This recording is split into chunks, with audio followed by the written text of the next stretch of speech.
Hello everyone, welcome to another episode of Plenty with Sulo. Clothing partner G-Flock, venue partner Co-work Parkland Building, camera partner Camera Hub.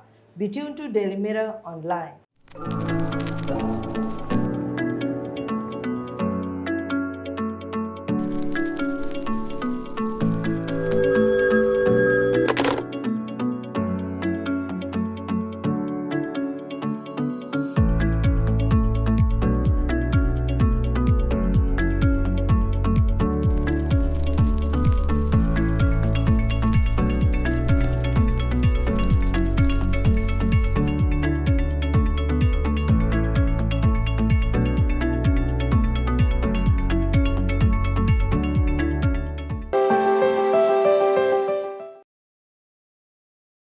Hello everyone. Today our guest is Bani Chandrasena, VIP Diversity Collective Lanka. Hi Bani. Hi, how are you? Good. This is just an informal discussion, right? Bani, before we start about talking workplace or anything, what's your profession? What's your background? So I started in human resources. No, I've been in human resources for about 20 years now, but realistically, I actually started in banking.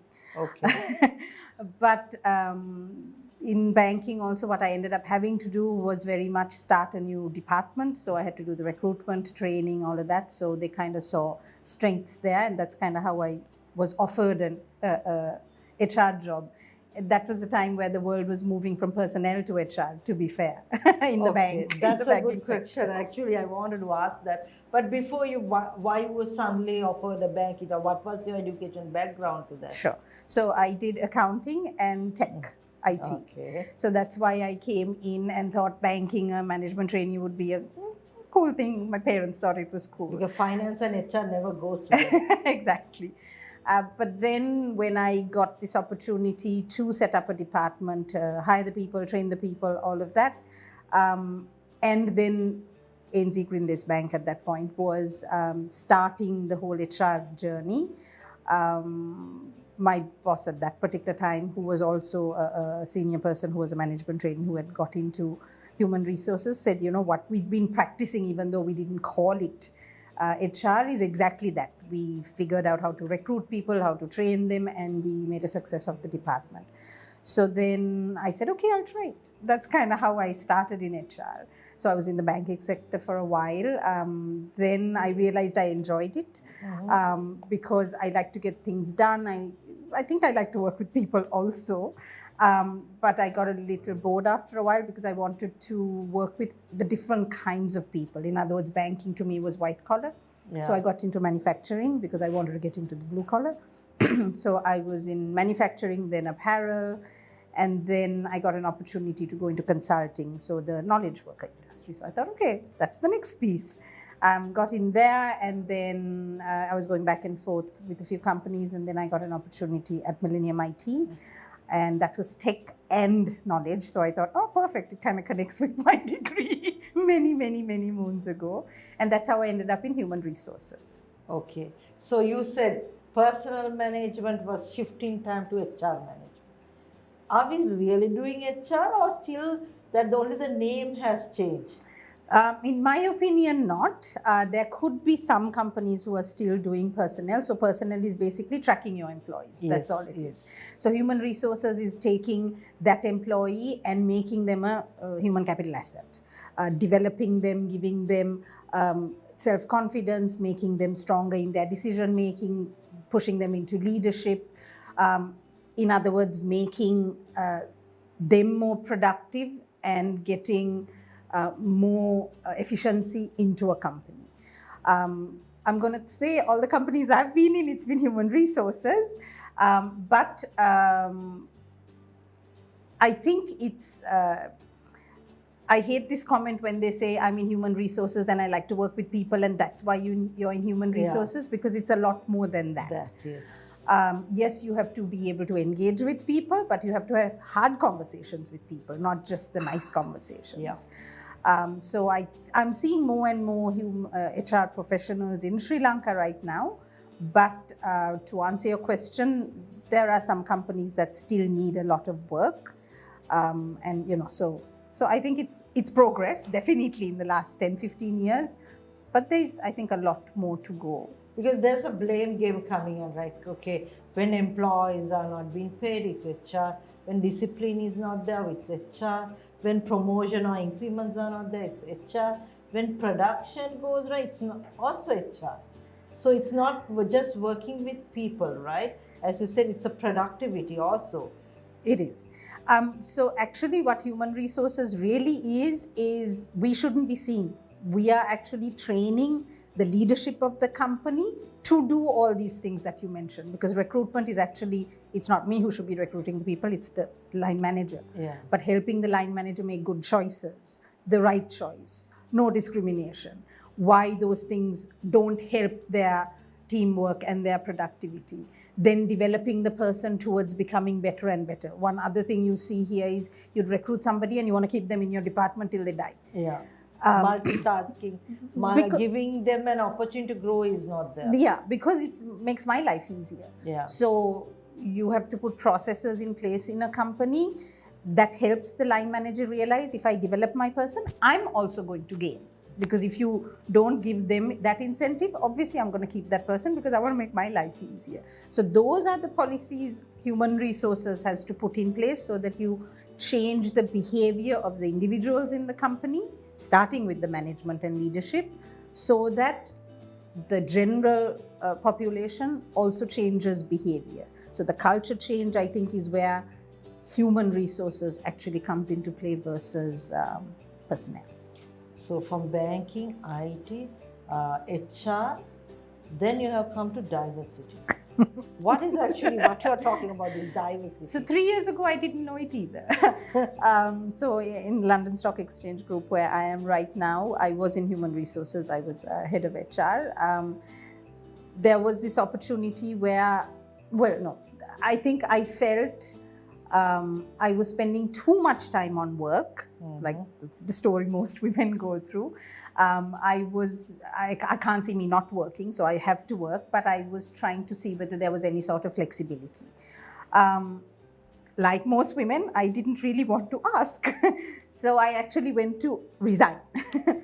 And at that particular time, my boss, my head of HRBP in London, talked about this diversity and inclusion, and said, no, we can give you a part-time job if you want part-time, because I want to spend some time with my son and still work, but how do you find the balance?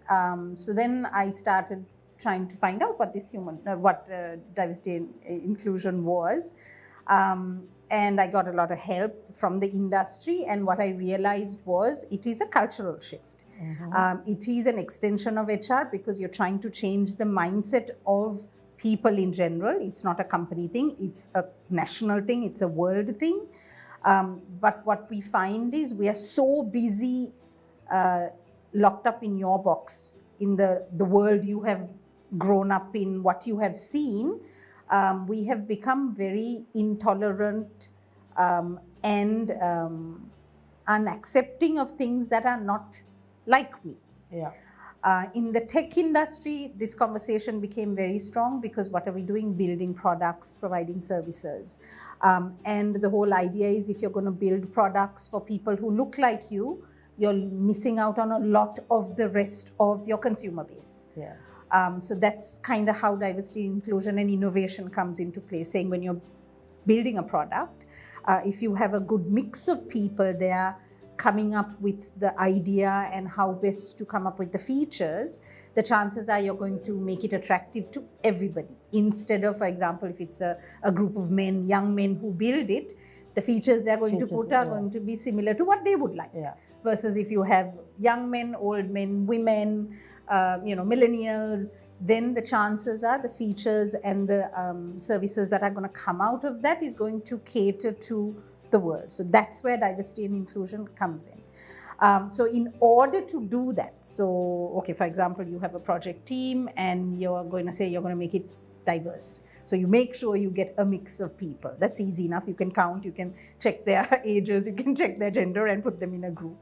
The inclusion part to me is the more exciting part, because what I just said, the great ideas, the differences, the nuggets of diamonds, the great ideas come if everybody is given that opportunity to share. Yeah. People listen without bias. People don't laugh at your ideas, give you a chance to speak. And that doesn't mean it's democracy. It doesn't mean, everything goes. But then when all the ideas are on the table, the person who makes the decision has more options to pick from. So that's where inclusion comes in. So if it's in a company, it's all about making sure that you let the others feel like they have a voice, they have an opportunity to speak. It's not always your voice. And the company also has an opportunity to pick more suggestions and... Correct. So that's the value.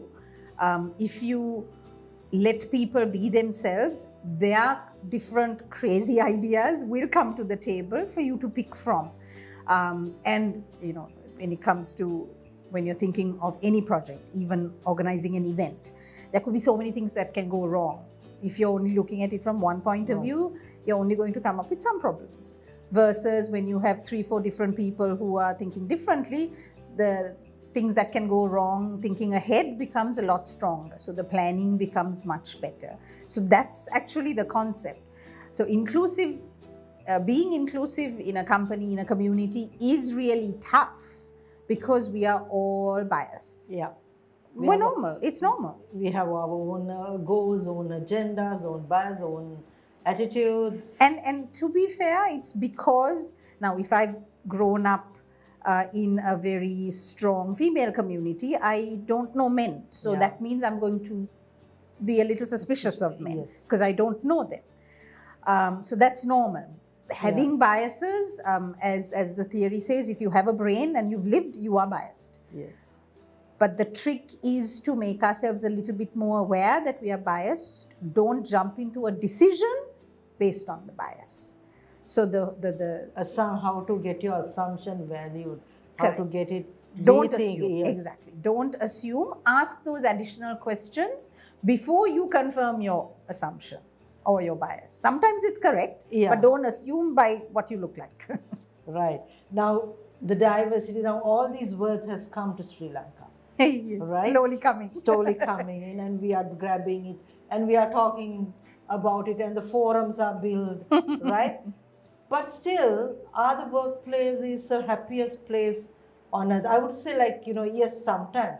But other employees feel they are accepted, or this is just another job, or the safe environment. Is it there in workplace?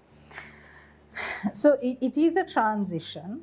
And if we are going to try and create the culture that we're talking about, which is being more inclusive, I think you have to tackle it from both sides. And what I mean by both sides is you have to tackle it from top down, as in leadership need to believe it. They shouldn't just be saying it. It can't be lip service. So there has to be training there, making them accountable. And these are new concepts, so you can't assume everybody knows. And make it open, because a lot of the times what happens is, I think it's the wrong thing to say, so I'm just going to shut up, even though I disagree with it totally. The approach I've always taken is, if you disagree, let's talk about it. You have a right to disagree. Your experiences are fair, but let's talk about it, because at least I can tell you why I'm saying try it this way. So the passive aggressors to me are the most important group that you have to get into the conversation.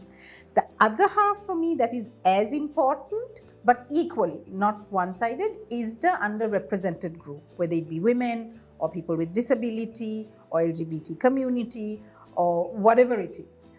Because sometimes when we talk about diversity, we just hand it over to that group and expect them to run the whole show. They do have to take responsibility, because especially when it comes to women, and I'm talking from my experience in Diversity Collective with LSCG, lots of people will come up with what the problems are, but they want somebody else to solve it. Yeah. So you have to empower. You have to empower them. You have to encourage them to have a voice, because now they've been trained to be quiet, be perfect, say the right thing. So you do have to encourage them and get them over that hurdle. So the underrepresented group, in this case, if we're talking about women, you do have to encourage them, support them, hear their voices, come up with suggestions from them instead of everybody else coming up with solutions that would work for them. So person who bring up the issue should be able to give the solution also, Suggestions, so yeah. that whoever is listening, the manager can help them to make it execute the solution. And also you're giving them a voice. That's the self-confidence, Okay. or that's what you have not done, no? Because they've been there but quiet or not there at all. Yeah. So this traditional thing about, okay, we want gender stuff and let's put some policies, but don't talk to the women about what the policies that need to come in. But the second half for me, which is harder, which is the part that I'm getting involved in a lot more right now through DCLK, and even in LSCG, is getting everybody else involved. In other words, getting the men involved. So the diversity also has become a women thing? No, so when you say diversity, you have, if you look at the population, let's say you look at the population in our company, we have 32% women. Yeah. The rest of it are men. You have, I think, less than 1% people with disability. So the point that we look at is, look at the population outside. That population should be represented in the company. That population should be represented in leadership. That is true inclusive behavior. That's true inclusivity in a company. So it's not, I'm saying it has to be 50-50, but if the population outside is 50-50, the right balance in here should be 50-50 also, because you're going to assume the normal Yeah. statistics play. So why I say you have to get the men involved is, now if, let's say, women numbers need to go up, we want 30 to go up to 40 for example, you give women the voice, you give them special training, you encourage them to step out of their comfort zone, all of that. But then you also have to encourage the men to realize, is your team balanced? For example, if the HOD is a man, is your team balanced? Do you think you'll get better results from your team if you have a more balanced team? And in the tech space, now I've had this conversation many times with the guys, and especially in software development, they're like, Bani, I do need women in my team, because the way they look at code and how they respond to problems are very different to how men respond to it. But we need to find them. There aren't enough. So if they believe it, then it becomes a lot easier when, for example, recruitment gives opportunities or candidates that are women. But in human resources, one of the things we have to do is push those boundaries a little bit. Have you tried, is it something that HR needs to do? In other words, recruitment has to give a better candidate pool. Or I've tried and know every woman I've spoken to doesn't want to do this kind of work, so that worries me. So, different stories. There is no one answer. Like leadership, it's messy. It's not this clean policy that says you can have this. If that's what you're looking for, then diversity, inclusion, even HR doesn't work. So since you mentioned policies, I'm going to come for policies. No. Right? Many companies has policies, right? Then they say, you make policies, you communicate it, and then you make action. Actually, making policies itself, will you get a happy employee and happy employee? The world now loves policy on the wall. This is like the vision mission statement. It's on the wall, but nobody believes it. For me, the policy is a guideline. We don't even call them policies at LSCG. We call them guidelines, because it is something everybody needs to know. So if you do come up with some guidelines, and a lot of our guidelines now are suggestions are coming through what we call the inclusion networks. Okay. So in LSEG, we have a women-inspired network, which is encouraging not women only, women and allies, as we call. Even men who think the visibility of women needs to be more. We're losing out by not having more women involved. For them to have a safe space to talk about what things need to change. For example, is our maternity leave policy good enough? Do we need to have more benefits? And they come up with suggestions so that we actually review those suggestions and improve it. So when you create it like that, what you're doing is starting a dialogue. You're having a better dialogue and using that dialogue to change a code of conduct, how you behave. So the document should be the last thing, because you're living it, you're breathing it, and then you document it so that you don't forget it. But I know we tend to do it the other way around. We write the policy and hope that through osmosis everybody will get it. So that's what has happened. So all these policies are now, there's a trending topic, workplace harassment, Yeah. right? And people think it happens only for women, right? I always say employees has no gender, employers has no gender. Workplace harassment can be happen to employer too, can be happen to employee too, right? So what's your view about this harassment? Do we need laws? Do we just work on policies? Or it has to be a behavioral, cultural, or attitude change? You do need the law eventually when something goes wrong, because you have to fall back on something. But I don't think laws are going to solve the culture problem. For me, the culture problem is, people being kinder, people being more accepting, people not being afraid. Because a lot of the times you behave like that because you don't know the other side and you are afraid and you don't want to connect. I think it has to go into education, it has to go into how Sri Lanka looks at things and how much more accepting we have to be of each other. We are so good at judging people, labeling people. Exactly. So that's why I'm saying it's a mindset. So it's really difficult to talk about diversity and inclusion in the workplace when you have come from a boys' school and, St. Thomas's is better than Royal, is better than LC, better than Bishops. I mean, all of that is already, you have to kind of clean up all of that. So it is a long game. It is not something I'm not going to see change overnight, but I think it's the right way to go. I think people are happier when they can be open about what they have to say. I can have an opinion and I might say something to offend you, but I think the right culture is I want to reach out, so I'm going to try. I might not know what I'm saying and I might offend you, but if I teach you also to say, that is offensive, I don't appreciate it, I apologize and you accept my apology. That to me is the right culture. That's inclusion. Where, we're not perfect, we will make mistakes, but we will get along and we are curious enough to want to know you.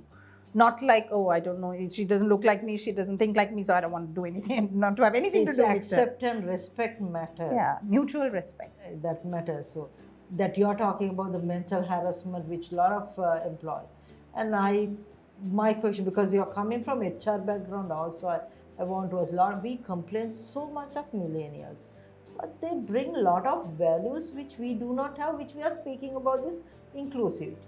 But who is complaining about millennials? Many of the HR people are talking about they are not staying, they are not happy, and all that. But they bring a lot of values. Do you think that corporates should change the way they look at millennials and give them a chance? They will not retain like us. They will not be going to be there for 5 to 10 years and say, this is where I started and I'm going to retire. No, they are not. They have very clear objectives and they just want to be happy. They feel that they have enough time and they think that world is there for them. They are not looking at only one company, only in Sri Lanka they can survive. So you're right. It's being open to the fact that the millennial or the younger generation thinks differently. The world has changed from when I was in school, so they have evolved to be that because of what they have been surrounded with. Yeah. It could be even us as parents who have been kind of giving them too much. But what I'm saying is their experiences are different to my experiences. The problem that you talk about is when managers think of how I came to this position and think that everybody else has to go through the same path to come to that position. My team, part of my team, right now I have just one person in diversity, inclusion and well-being, is a millennial. She was an intern who is doing a phenomenal job because she does things differently. I know what I want to get out from, let's say, a project. I explain that to her, but I let her figure out how to do it. I don't tell her what to do. Most often, I think what happens with our managers is we are not interested in just the outcome. I want it done like this. You do it my way. Correct. And most millennials, most other people also think differently, just that we are quieter. We won't. We don't express, we won't demand. And we won't.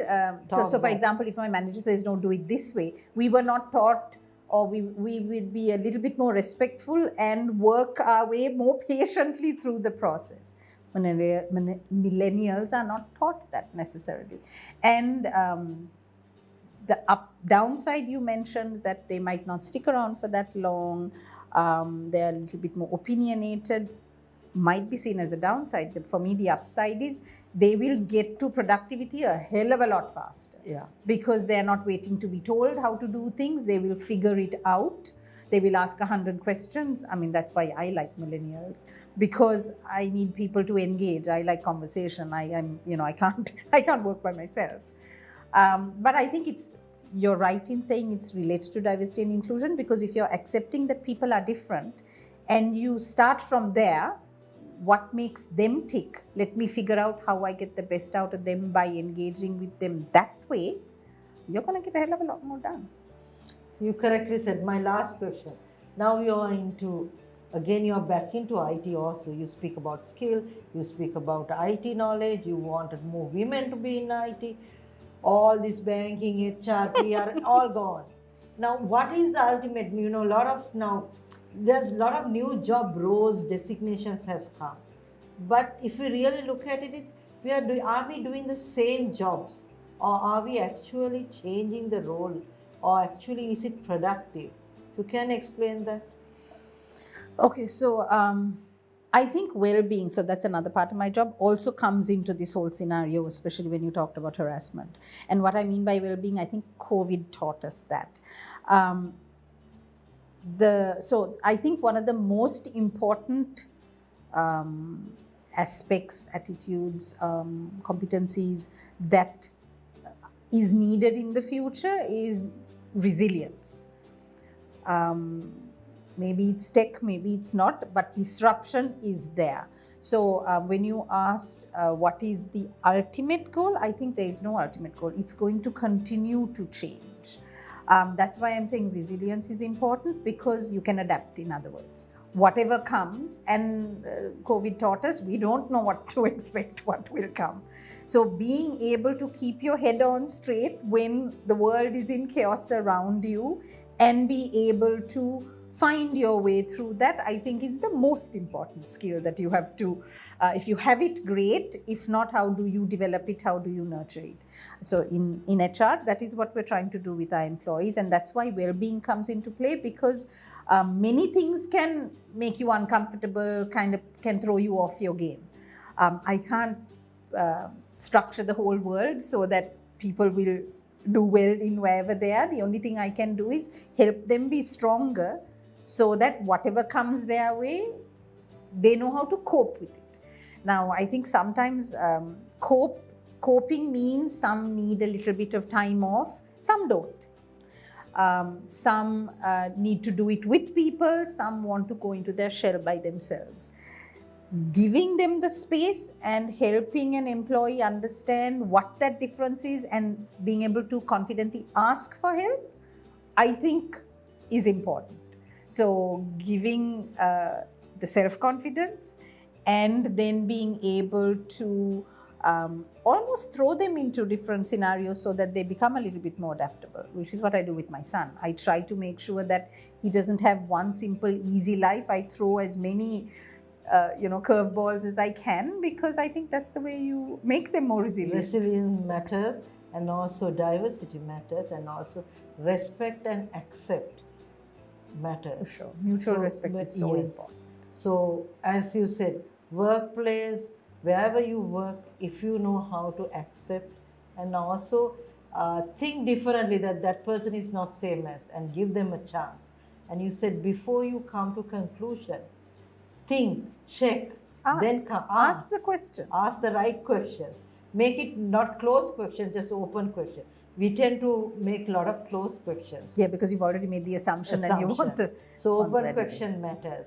And that's what the corporates need to be done, so that people feel they also part of the what do you say, the goal of the corporate goal, because a lot of employees come there, their personal goals, then get connected to the corporate goals. Correct. Right? So that's how the employee... And I think corporates have to realize that you're not hiring, when you recruit somebody and pay a salary, you're not hiring them for their hands and their legs. You're hiring them for their brain. Yes. So how do you create that environment that their brain is engaging the best way? Yes. And the best way is when they are aspiring for their own personal gain, like you said, which then the company connects. gets benefit.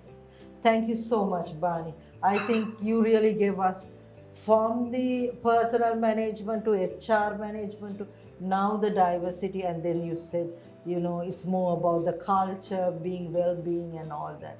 So I think that's what Sri Lanka needs. The private sector has made a lot of changes in Sri Lanka, and private sector change has made a lot of change to the whole society, and it's our responsibility to, I think, towards Sri Lanka. And thank you so much for your time. Thank you so much. Thank you.